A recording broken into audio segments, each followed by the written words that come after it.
የማዳም ቅመሞች አንድ ቤት በጽዳት ስትገቢ ለምን ምግብ መማርን አትለምጂም? በምግብ ስትገቢ ለምን ጽዳትን አትለምጂም? እንደገና ደግሞ ማሪ ገለመኔ ነገሮችን ከምታይ ለምን አሰላሙ አለይኩም ወራህመቱላሂ ወበረካቱ። ወድና የተከበራችሁ ወድ ቤተሰቦች እንዴት ናችሁ? አልሐምዱሊላህ በጣም ሰላም ነኝ። ዛሬ በተለይ በአረብ ሀገር ለምትኖሩ ወይም ደግሞ ለመሄድ ዝግጅት ላይ ላላችሁ ዶቼ በጣም ወሳኝ የሆነ ፕሮግራም ይዤላችሁ መጥቻለሁ።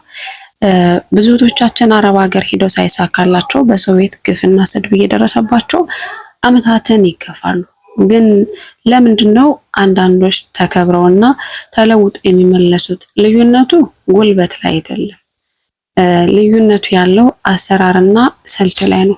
ዛሬ ስራ ስትገቡ እንዴት ንቁ መሆን እንዳለባችሁ፣ ቋንቋ እንዴት ባጭር ጊዜ እንደምትለምዱና ከጽዳት ስራ ተነስታችሁ እንዴት የምግብ ባለሙያ መሆን እንደምትችሉና ተጨማሪ ቋንቋ እንደመልመድ እንደምትችሉ በዝርዝር እነግራችኋለሁ።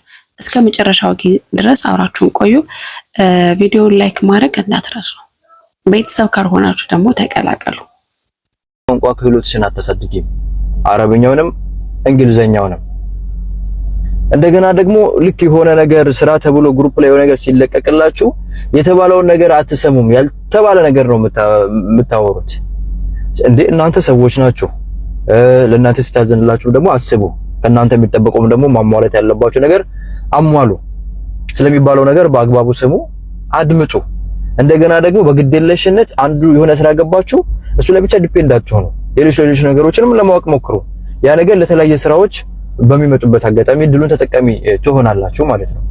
አረብ ሀገር ስራ ስትገቢ የመጀመሪያ ሳምንት ፈተና ነው። በረራ ደክሞኛል፣ ቤተሰብ ናፍቆኛል ብለሽ ፊትሽ ካዘቀዘቀ ይህች ልጅ ዘነፍ ናት የሚል ስም ይሰጡሻል። ስለዚህ ስራ ስትጀምሪ ፊትሽ ይብራ ወይም ደግሞ ፈካ ያለ ፊት ይኖርሽ።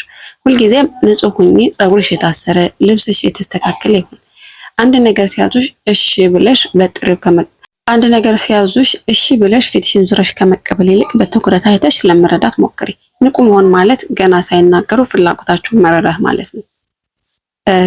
ዋናው ነጥብ ቋንቋ አለማወቅና ለጭቆና ያጋልጣል ብሎ ማሰብ ነው። ነገር ግን ስራ ስትገቢ ትንሽ የማስታወሻ ደብተር እና እስክሪብቶ ይኖርሽ። በየቀኑ የምትሰሚያቸው አዳዲስ ቃላት መዝግቢ። ለምሳሌ የዕቃ ስሞች፣ የትዕዛዝ ቃላት፣ አምጪ፣ ውሰጅ፣ ጠቢ፣ በቃ እንደዚህ አይነት ነገሮችን ሳታውቂ ያውቃለሁ አትበይ።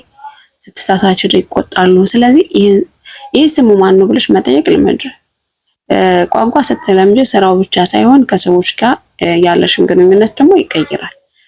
አረበኛ ቋንቋ ብቻ አይደለም። አረበኛ ቋንቋ ለምደናል ብለን በዛ መቆም የለብንም።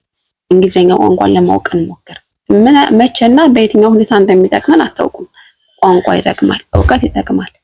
ወደ ዋናው ነጥብ ስንመጣ ደግሞ ጽዳት መጀመሪያ እንጂ መጨረሻ አይደለም። ማለት እዚህ ሀገር ስንመጣ መጀመሪያ የምንለምደው መጨረሻ ጽዳት ነው። ከዛ በኋላ እያለ የተለያዩ ሙያዎችን ልንለምድ እንችላለን።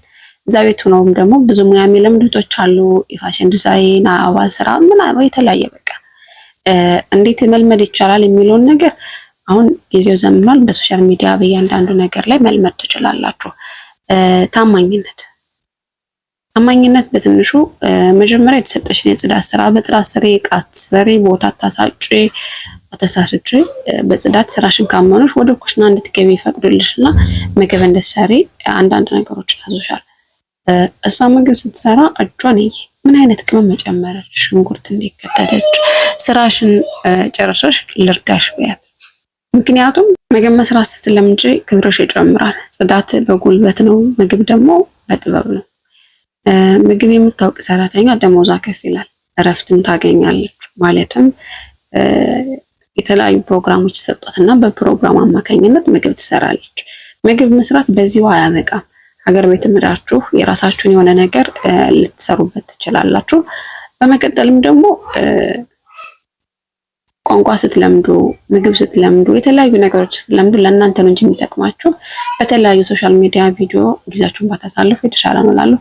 እንግዲህ በመጨረሻም እህቶቼ አረብ ሀገር የመጣ ነው ሰርተን ለመለወጥ ነው። ግባችንን መርሳት የለብንም። ዛሬ የምትደክሚው ለነገ ማንነት ነው። በጽዳት ስትጀምሪም የጽዳት ሰራተኛ ብቻውን ይቀራሉ ብለሽ አታስቢ። ራስሽን አሳድጊ፣ ቋንቋ ተማሪ፣ ሙያ ልመጂ፣ በቃ የተለያዩ ነገሮችን ለማወቅ ጉጉት ይኖርሽ እላለሁ። በሚቀጥለው ቪዲዮ እስክንገናኝ እስከዛው ሰላማችሁ ይብዛ።